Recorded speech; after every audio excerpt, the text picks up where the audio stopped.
Welcome to Lunar Lullabies. We're off on a cosmic satirical adventure that'll make you laugh yourself to sleep. Subscribe if you're not with us yet. Unbelievable tales await. In Brog, Klig, and Zara, cosmic fools of the Stone Age, meet three prehistoric humans whose lives turn upside down after meeting aliens. Brog, a cocky chief with a bushy beard, thinks he's the Lord of the Stars, though he can barely hold a spear and constantly trips over rocks. Klig, a skeptical hunter, fears anything shiny but always lands in trouble, hiding behind his favorite rock. Zara, sly and sarcastic, quickly learns from the aliens, throwing jabs at Brog, and always carries a basket of berries. Then there's Zurg, a tiny green alien from Zorg, with 3 eyes and a squeaky voice, who adores these primitive humans and wants to show them the cosmos. What happens when these fools end up among the stars? Can they survive alien planets where everything flickers, burns, or slips? And what hides behind the glow of space? Close your eyes, picture their silhouettes in the shimmer of stars, and let me lead you on this wild journey full of laughter and absurdity. Let's begin. Chapter 1. Glow in the Sky. You're with the prehistoric tribe in the steppe, where the night sky glimmers with stars. The tribe is gathered around a fire when Brog, clutching a spear with a crooked tip, suddenly jumps up and yells, pointing at the sky, "I, great Brog, Lord of the Stars, see a glow. It's my sign. I'm called to rule the sky." Klig, sitting and clutching his favorite round rock, hides behind a larger boulder and mutters, trembling, "It's a mammoth with shiny fur, fool. We're all gonna die." Zara, chewing a bitter berry and grimacing, laughs, wiping juice from her chin. "You see glows in your beard, Brog? There's probably a berry stuck in there."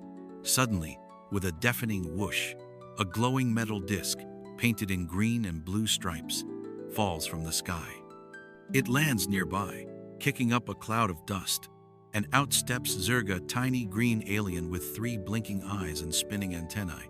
He squeaks in a high-pitched voice, "Hello, primitive beings. I'm Zurg from planet Zorg.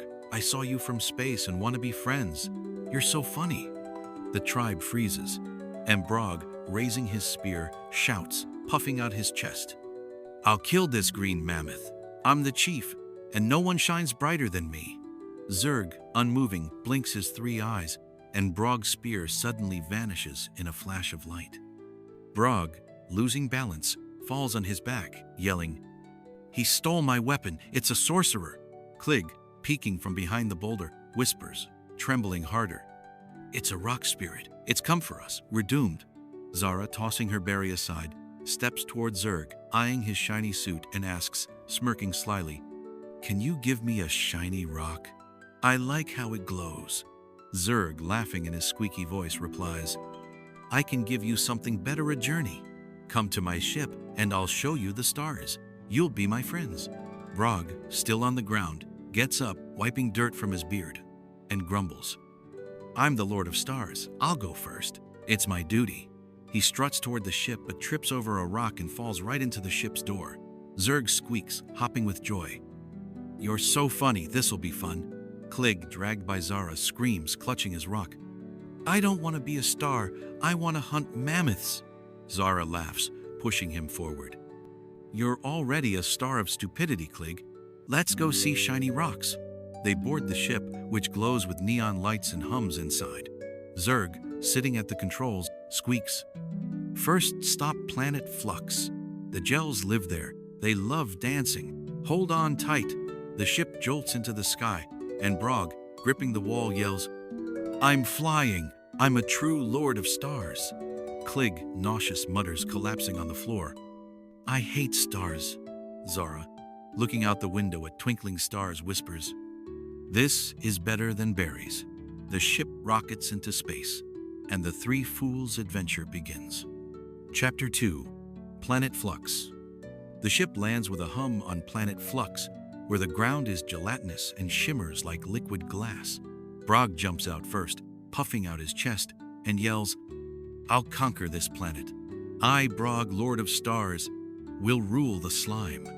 But as soon as he steps on the surface, his feet sink into the gel-like ground, and he falls face first into the slime, splattering it everywhere. Klig, peeking from the ship and clutching his rock, whispers, trembling, "It's a spirit trap. We'll drown."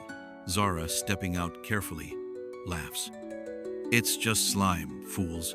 You're scared of berries, and now you're scared of the ground?" Zurg, bouncing on the gel surface, squeaks, "It's not just slime. These are gels. They're alive and love dancing. Dance to please them, or they'll eat you." The gel's glowing blobs, shimmering in blue and green, emerge from the ground and surround them, making sounds like laughter. Brog, untangling himself from the slime, stands up, all sticky, and starts dancing, flailing his arms and legs, yelling, "I'm the great star dancer. Watch me, gels." But he sinks again and falls, this time flipping over his head, and the gels burst into laughter, splattering more slime. Klig, scared, steps out of the ship and awkwardly waves his arms, trying to dance. But the gels, seeing his clumsiness, surround him and douse him in slime from head to toe. Klig screams, falling, "They're drowning me. I'm not a dancer." Zara, smirking slyly, starts dancing gracefully, humming a tune she sang in the step. Her movements are smooth, and the gels, impressed, bounce around her, glowing brighter. One gel gifts her a small glowing gel crystal that shimmers with colors. Zara takes it and whispers to Klig, still lying in the slime, "Better than your rocks, Klig. Look how it glows." Klig, wiping slime from his eyes, grumbles, "I don't want glow.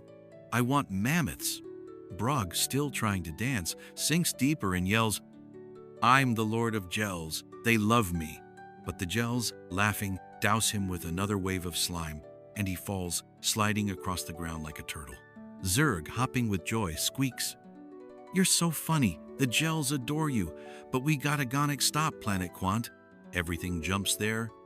The ship takes off, leaving the laughing gels behind, and Brog, still sticky, grumbles, climbing aboard. "I'm a great dancer. They just didn't get it." Klig, licking slime off his fingers, grimaces and mutters, "Worse than berries. I hate space." Zara, holding the gel crystals, smiles, wondering how it'll help on the next planet. The stars gleam, and the ship races to new adventures. Chapter 3. Planet Quant. The ship lands on Planet Quant, where everything flickers and vanishes, as if the world is playing hide and seek. Trees appear and disappear, rocks jump from spot to spot, and the air shimmers with blue light. Brog steps out first and yells, waving his arms, "I'm the Lord of Flickers. I'll rule this planet." But as soon as he steps forward, he vanishes in a flash of light and reappears on the other side of the planet, hundreds of meters away. He falls to the ground and yells, looking around, "Spirits kidnap me! I'm a great chief! Bring me back!" Klig, clutching his rock, steps off the ship and runs toward Brog, but suddenly vanishes and falls into a deep pit that just appeared. He screams, climbing out, "It's the end. The rock spirits cursed me." Zara, stepping out next, holds the gel crystal she got on Flux. She notices it flickers in rhythm with the planet and whispers, thoughtfully, "This might help." "This thing knows how to jump." Zurg, bouncing on the flickering ground, squeaks, "It's a quantum planet. Everything jumps because time and space are mixed. Try catching a quantum cube, it'll give you power." A small glowing cube appears before them, jumping from spot to spot, flickering with blue light. Brog, seeing it, runs forward and yells, "I'll catch it. I'm the Lord of Cubes."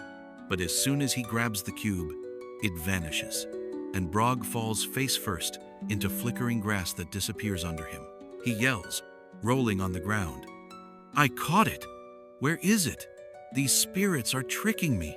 Klig, climbing out of the pit, accidentally steps on the cube that just appeared beneath him. The cube flashes, and Klig is suddenly teleported into the sky, hovering above the planet. He screams, flailing his arms, "I'm flying, I'm a spirit, I'm great." But a moment later, he crashes back down, landing hard, and mutters, rubbing his back, "I'm not a spirit, I'm a fool." Zara, watching their failures, laughs and raises the gel crystal, which starts vibrating in her hand. She tosses it toward the cube, and the crystal stabilizes its flickering, freezing the cube in place. Zara grabs it and yells, laughing, You fools, I'm the smart one. I'll catch anything that glows. The cube glows in her hands, and Zerg, blinking his 3 eyes in awe, squeaks. You're smart, Zara. For that, I give you a glowing bracelet. It'll protect you. He hands her a bracelet shimmering with blue light, and Zara puts it on, smiling. Better than your dancing, Brog. Brog, still rolling on the ground, grumbles. I'm the Lord of Cubes. They're just traitors. Klig, still rubbing his back, stands and mutters, I'm not flying again. Zerg, laughing, squeaks. You're so funny. Next stop, planet Volk. It's hot there, hold on. The ship takes off and Brog, still searching for the cube Zara already has, yells, I'll catch it next time. The stars gleam, and they race to the next planet. Chapter 4. Planet Volk. The ship lands on planet Volk, where the ground blazes with red lava, and the air shimmers with heat. Volcanoes erupt around them, and Brog, stepping out first, yells, waving his arms, This is my fire. I, Brog, Lord of Flames, will rule this planet. But as soon as he steps on the hot ground, lava singes his hide, and he jumps, yelling and flapping his arms like a bird. It's evil fire. It hates me. Fire spirits, stop. Klig, stepping out next, holds the glowing bracelet Zara gave him to stop his whining. He accidentally touches it, and a blue protective shield forms around him, shielding him from the heat. Klig, feeling invincible, laughs and yells, I'm invincible. I'm a great fire warrior. Watch me, spirits. Zara, holding the gel crystal, spots volcanic beings red, with flaming eyes holding fiery spears. She approaches them and offers, Let's trade. My shiny crystal for your spear. The volcanic beings, nodding, take the crystal and hand her a fiery spear blazing with orange flames. But as soon as Zara touches it, it burns her hand, and she yells, dropping it. This is a stupid deal. My crystal was better. Zerg, hopping on the hot ground, squeaks. They love trades. If you want more, give them something else, but be careful, they're hot.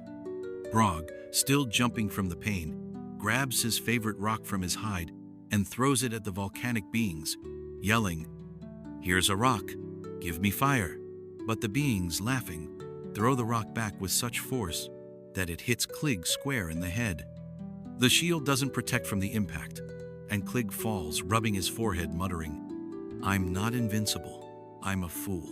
Zara, laughing at their failures, raises the bracelet and activates it, creating a blue field around the spear to cool it. She picks it up and yells, smiling, I'm smarter than all of you. This is my spear.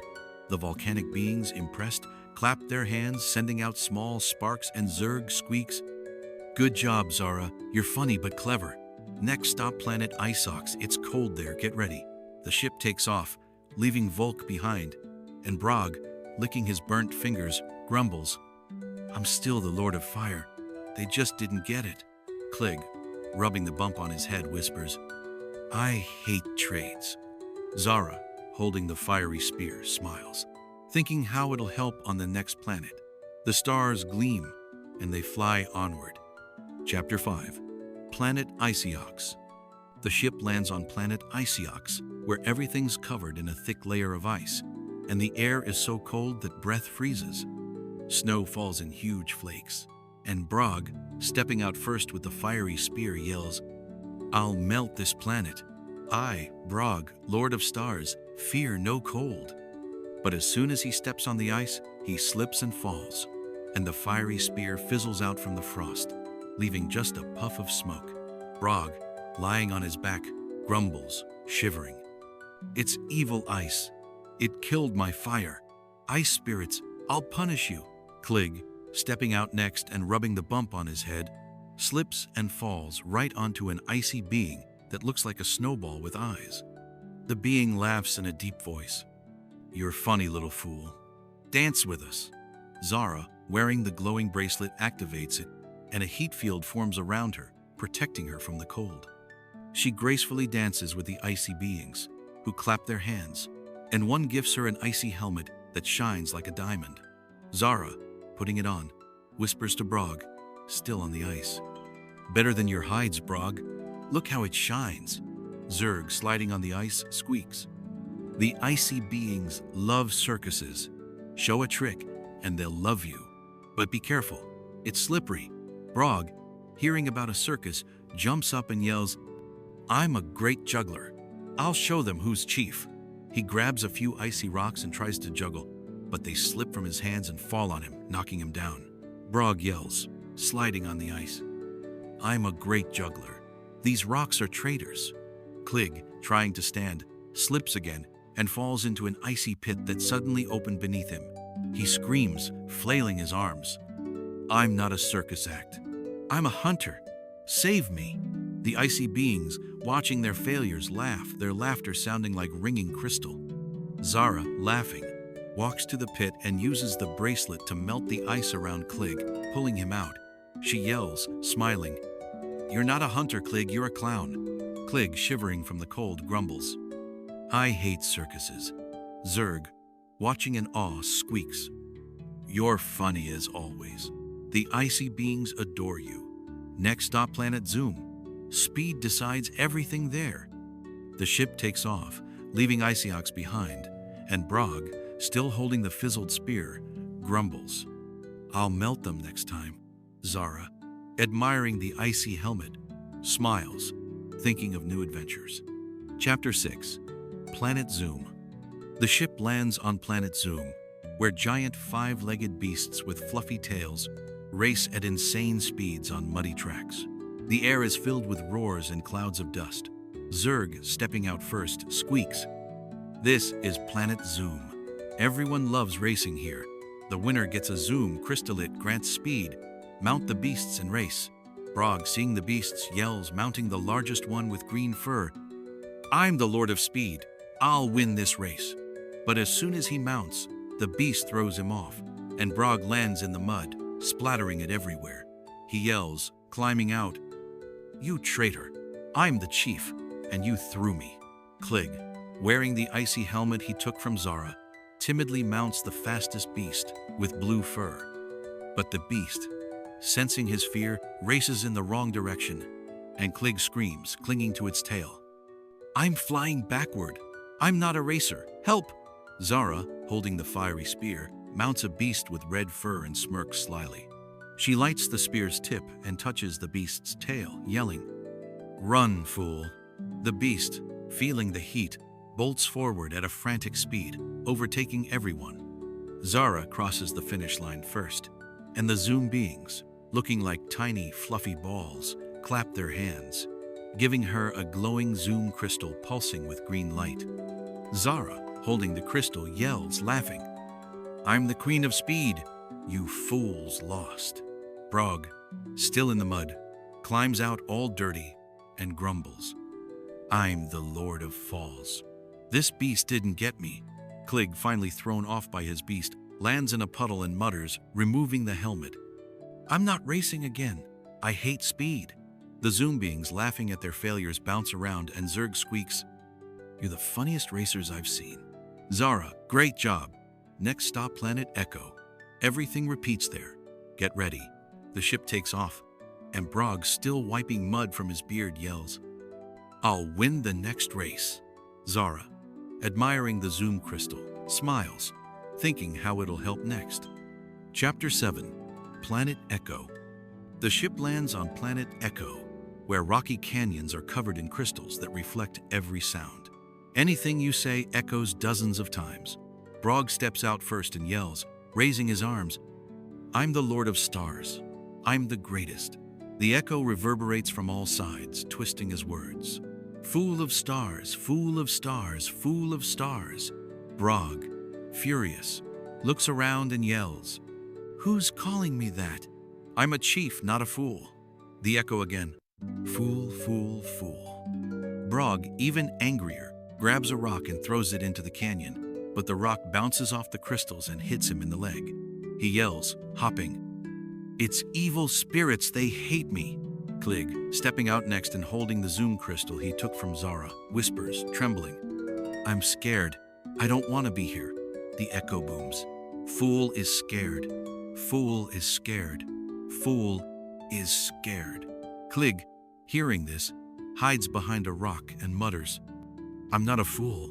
I'm a hunter." Zara, laughing at their failures, steps off the ship and yells, cupping her hands, "You're fools and I'm smart." The echo replies, "You're smart, you're smart, you're smart." Zara, pleased, laughs and says, "Finally, someone admits it." Zurg, bouncing on the crystals, squeaks, "This is Planet Echo. Everything repeats here. But if you make too much noise, the crystals might shatter. Try to calm them." Brog, still hopping from the pain, yells, "I'll calm them. I'm a chief." The echo, "Fool will calm. Fool will calm." Brog, enraged, throws another rock, and this time the crystals start cracking, emitting a deafening sound. Klig screams, covering his ears, "We're all gonna die!" Zara, seeing the crystals about to shatter, grabs the zoom crystal and activates it. The crystal emits a sound wave, creating a barrier, and the echo stops, the crystals ceasing to crack. Zara, smiling, yells, "I'm smarter than all of you. Even the echo knows it." Zurg, blinking in awe, squeaks, "Good job, Zara. You're funny but clever. Next stop, my planet Zorg. A surprise awaits you there." The ship takes off, and Brog, rubbing his leg, grumbles, "Echo hates me. I'm a chief, and it insults me." Klig, still covering his ears, whispers, "I hate noise." Zara, holding all her trophies, smiles, waiting for the surprise. Chapter 8. Planet Zorg. The ship lands on planet Zorg, where everything glows in green and blue light, and aliens like Zurg, but bigger, bounce around, greeting them. Zurg, stepping out first, squeaks, waving his antennae, "This is my home. Welcome to Zorg. You'll be our heroes." Brog, holding all the trophies, the fiery spear, icy helmet, and glowing bracelet he took from Zarael's, puffing out his chest, "I'm the Lord of Zorg. I'm great. Worship me." But suddenly the aliens surround them and start worshipping. They fall to their knees, squeaking and offering gifts, glowing crystals and strange metal orbs. Brog, stunned, yells, "I knew I was the Lord of Stars. Look, they love me." Klig, hiding behind Zara, mutters, trembling, "I don't want to be a legend. I want to go home." Zara, watching the worship, laughs and asks Zurg, "Why are they doing this? We're fools." Zurg, laughing, explains, "We watched your adventures through our telescopes. You're so foolish, you became our legend. On Zorg, we value those who make us laugh. You're our favorite heroes." Brog, hearing this, starts dancing, waving the spear, but trips and falls right into the crowd of aliens, who laugh and clap. Zara, laughing, takes all the trophies, the fiery spear, icy helmet, zoom crystal, and bracelet, and builds a throne of folly with them, sitting on it. She yells, raising her arms, "I'm the queen of fools. Worship me." The aliens, impressed, bounce even more, and Klig, still hiding, mutters, "I'm not a king, I'm a hunter." Zurg, hopping with joy, squeaks, "You're the best, but it's time to go home. We'll never forget you." He leads them to the ship, and they fly back to Earth. The ship lands in their steppe, where the night sky glimmers with stars. Brog, Klig, and Zara, exhausted, lie on the grass, staring at the stars. Brog grumbles, "I'm the Lord of Zorg. I knew I was great." Zara, laughing, replies, "You're a great fool, Brog." Klig, hugging his rock, whispers, "I'm not flying again." They fall asleep, snoring, under the starry sky. Conclusion. You sit with Brog, Klig, and Zara under the starry sky in the steppe, where they've returned after their cosmic adventures. Brog, holding his old spear still marked with gel slime, chuckles, staring at the stars. "I'm the Lord of Stars. I knew I was great. Zorg loves me." Zara, wearing the icy helmet she kept, whispers, smiling, "You're the Lord of Folly, Brog, but we're all fools, and it was fun." Klig, hugging his favorite rock, grumbles, trembling, "I'm not flying again. I want to hunt mammoths." Suddenly, Zurg's squeaky voice echoes from the sky through a small glowing disc, watching them. "You're our heroes forever. We'll build your statues on Zorg. Their cosmic antics, from dancing with gels to being worshipped on Zorg, became a legend among the stars. Brog snores, dreaming of new planets. Zara smiles in her sleep, and Klig clutches his rock tightly. Close your eyes, smile at their folly, and let the stars lull you with their gentle glow. This story is about absurdity, friendship, and laughter that warms the heart. Good night, dream traveler.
Thank